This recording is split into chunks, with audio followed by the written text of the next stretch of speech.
The cabin lights dimmed, and the hum of the engines buzzed like a distant storm. Flight 327 was midway across the Atlantic, cruising smoothly above the clouds. It was just another night flight from New York to London, routine, expected, quiet. Passengers were either dozing off, watching silent movies, or ordering one last glass of wine before sleep. But for Maya James, this flight was anything but routine. At 32, Maya was one of the most respected senior flight attendants at East Air. Tall, graceful, with deep brown skin and radiant eyes that sparkled like city lights. She had a presence that calmed even the most nervous flyers. Behind her soft smile and professional tone was a story of struggle and grit. Single black woman from South Carolina who had fought against every odd to wear that navy blue uniform with pride. As she moved down the aisle, checking seat belts and tucking in blankets, she overheard a mother humming to her baby, a young man proposing to his girlfriend in whispers, and an elderly couple holding hands, recounting their first trip to Europe decades ago. Maya cherished these little moments. They reminded her why she chose the sky's freedom, connection, humanity, and, above all, service. She glanced at the cockpit door. Captain Monroe, a stoic but kind man in his early 60s, and First Officer Alvarez, younger and sharp-minded, were at the controls. Everything seemed perfect, until it wasn't. An abrupt jolt rocked the aircraft, followed by a sharp, metallic bang. The cabin lights flickered. Some passengers gasped. Others clutched their armrests. The seatbelt sign blinked on. Then, the second jolt, worse than the first, threw a flight attendant off her feet and sent a beverage cart crashing into the aisle. Maya didn't panic. She trained for moments like this. But when she picked up the intercom to check in with the cockpit, there was no response. Static, silence. Her stomach dropped. Then, the unimaginable happened. The cockpit door swung open.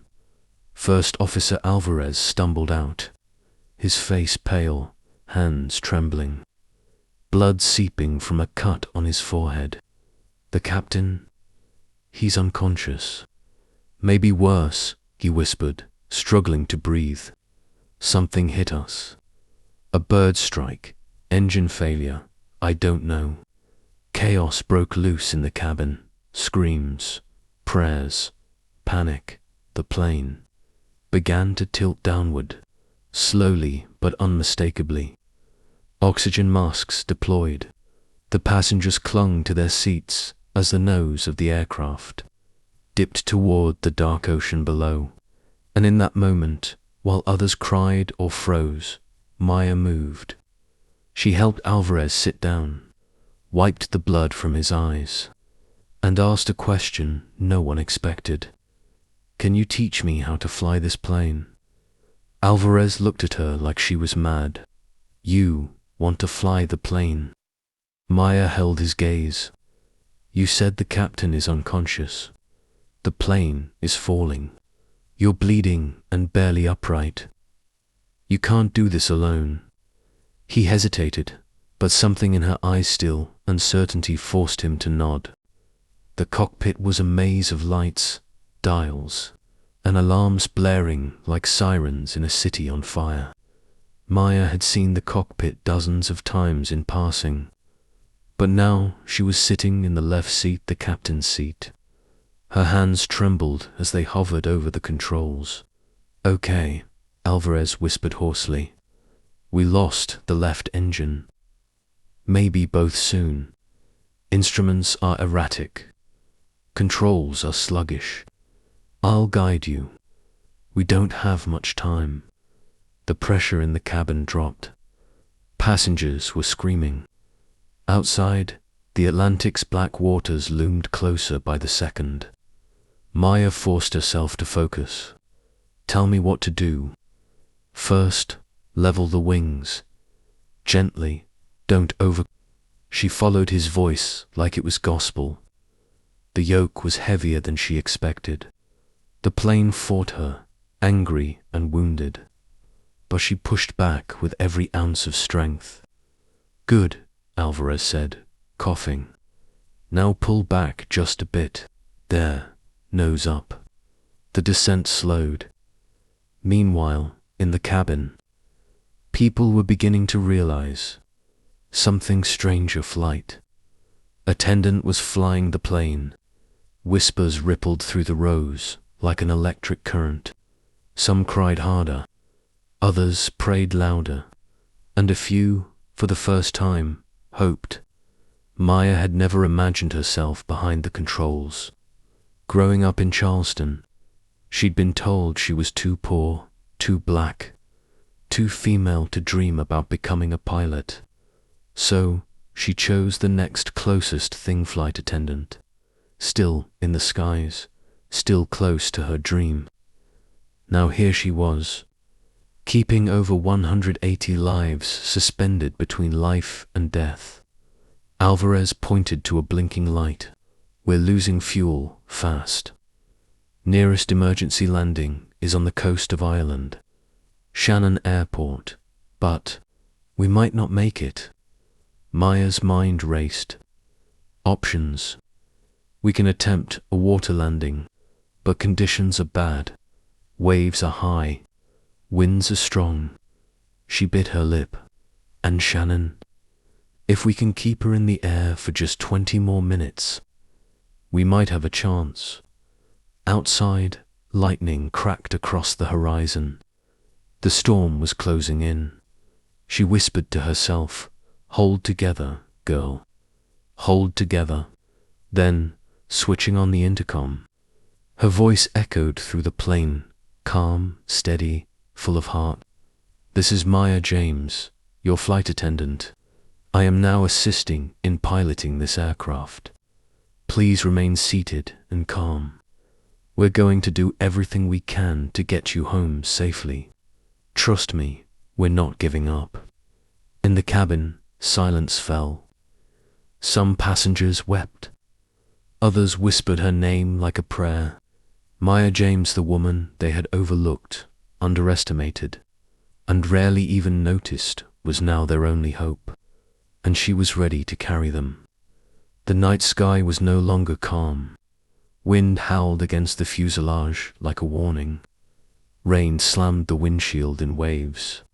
The storm was growing angrier, and Flight 327 was flying blind through its heart. One engine had completely failed. The other coughed like it might quit any second.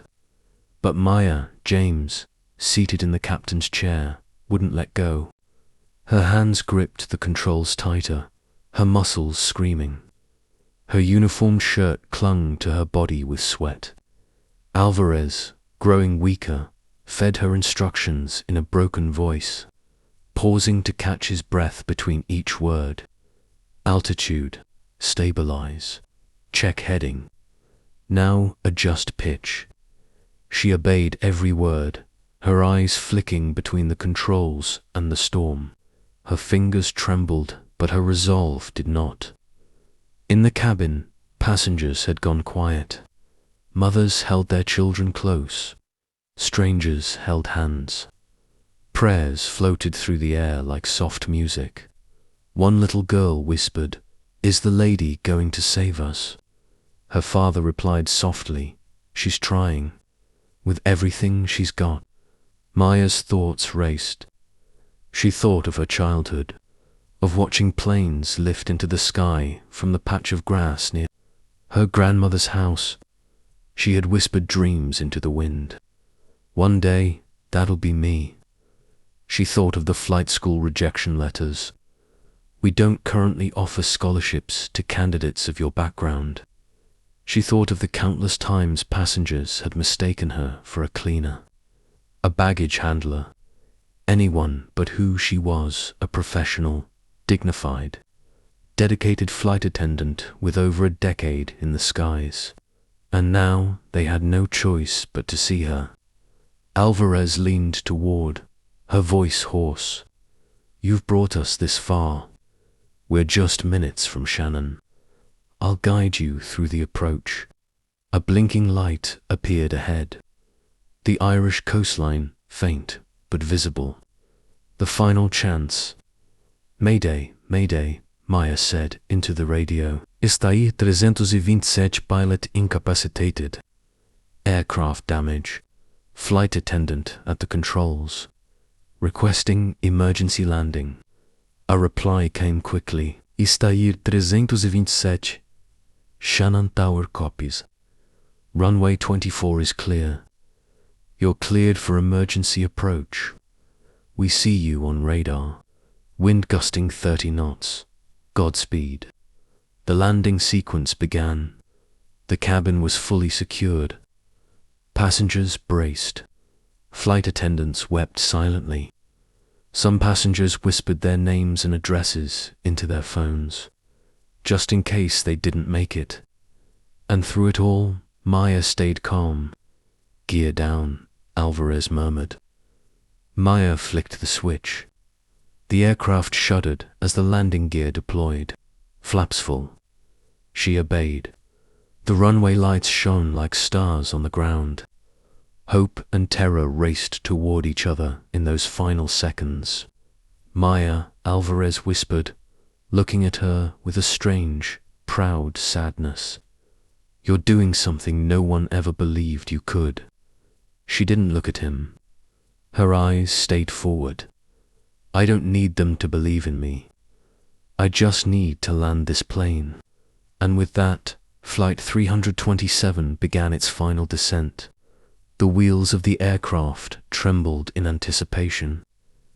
Shannon's runway loomed ahead, just a few hundred feet below now, slick with rain and lined with fire trucks and ambulances waiting in silence.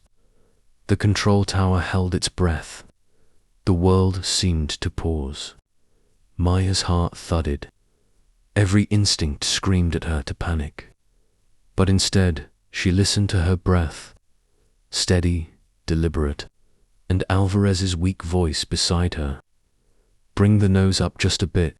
Hold it, hold it." She did. The plane faltered, bounced in the wind like a leaf in a storm. A violent gust slammed the right side, and for a horrifying second, the aircraft tilted. Passengers screamed, but Maya didn't. She adjusted the rudder, aligned the wings, let instinct and courage take the controls. And then, thud. The wheels touched down. The tires screeched. Sparks flew. For a moment, the plane wobbled, skidded. But then, like a wounded bird returning home, it stabilized. The aircraft roared down the runway, slowing, braking, until it finally rolled to a halt. A collective cry of joy exploded in the cabin. People sobbed, applauded, hugged strangers, chanted her name. "Maya, Maya, Maya." She sat frozen in the cockpit, hands still on the controls, breathing hard. "You did it," Alvarez whispered, tears in his eyes. Emergency crews rushed in, pried open the doors, and helped passengers evacuate safely. Children were carried out. Elderly passengers were wrapped in blankets. One after another, they looked back toward the plane knot to marvel at the machine. But at the woman who had brought them home, Maya didn't move at first. Something felt wrong. She reached up to remove her head, set and winced. Her vision blurred. A sharp pain throbbed in her chest. Then her head. Her hands trembled, not with adrenaline, but something deeper. Alvarez called out to her, alarm rising in his voice. "Maya, Maya." She smiled faintly. Guess the sky finally got its toll. She collapsed in the seat. Paramedics rushed in, CPR, oxygen, defibrillator, shouting. but she was slipping like the clouds she used to float through every day. In her final moments, Maya heard one thing clearly: passengers outside chanting her name like a hymn, a tribute, a promise never to forget. She died on the runway, a hero, a symbol, a legend, not because she wore a cape, but because when the world least expected it, she rose. The next morning, newspapers across the world bore her name. Maya James, flight attendant turned hero. She saved 187 lives and gave her own. The woman who flew the sky and paid the price. TV anchors choked up reading the story. Social media flooded with hashtag remember Maya, hashtag black heroine in the sky, hashtag Maya saved us. But for those who knew her, none of it came as a surprise. Her mother, Lorraine James, stood before a sea of cameras outside her modest home in Charleston, holding back tears. My daughter was always more than they saw. They called her a flight attendant, but she was born to soar. At the airline, her photo was hung in the crew center, not in uniform, but in a candid picture, laughing, her eyes lit up, holding a coffee cup and speaking with a trainee she was mentoring. A natural leader, a quiet force. Captain Monroe, who had later survived after surgery, wept during his interview. I owe my life to a woman I barely knew, but she knew everything that mattered. Grace, calm, courage. That plane should have gone down, but she refused to let it. Alvarez, still recovering from his head injury, visited Maya's mother weeks later. He brought her daughter's flight, wings tarnished but intact. She didn't just land a plane, she lifted humanity. The passengers formed a survivors group. Every year, on the crash's anniversary, they gathered at Shannon Airport, laying a wreath at the runway. Children who had been on board grew up telling their friends, "I'm alive today because of Maya James." In Washington, petitions gathered signatures rapidly. Schools demanded her story be taught. Pilots requested that training simulations include the Maya Protocol, honoring the bravery of those not wearing epaulets, but capable of saving lives. Months later, East Air renamed one of its newest aircraft, EA-2-327, the Maya James. Painted just beneath the cockpit window was a simple inscription: she flew without wings.